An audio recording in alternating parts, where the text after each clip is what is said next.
即摆有真侪人拢真爱甲水果甲加做果汁，想讲安尼利便够营养。但是有一种的讲法咯，讲这个水果若加做果汁，膳食纤维甲维生素就会对咧流失，等于是咧啉糖水。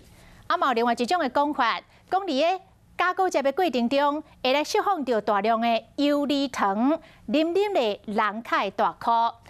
其实乡亲啊，这讲法无一定总对哦。啉这个果汁也是会当啉到营养哦。来看今仔日的拍假特工队。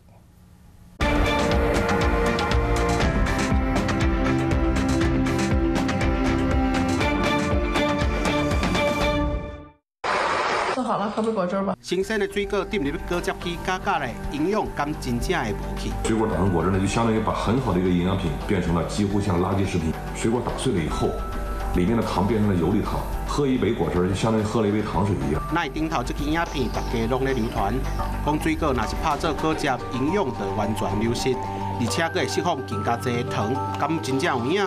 连请营养博士来说明。水果跟把它做成果汁以后，事实上它的成分变化不是非常的大，在这个过程中会变成单糖类，或者它会甜度会增加等等，这是不太可能的事情。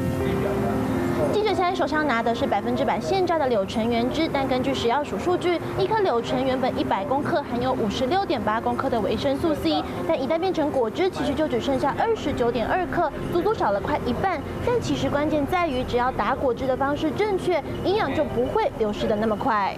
用比较低速的方式打，保存的过程中尽量维持在低温，然后不要去搅拌它。好，那尽快把它饮用完毕，可以摄取更多的维生素 C。水果若是加脆，就会产生氧化变质，低出部分的维生素 C 流失。但是其实果汁内底存在营养也搁真多，只要现加现啉，也是会当提供人体所需要的营养。网络影片所讲的啉果汁就是啉糖水，其实是错误的解说。注意啉落的量，莫撇免食伤济糖，安尼才是保持健康的养生之道。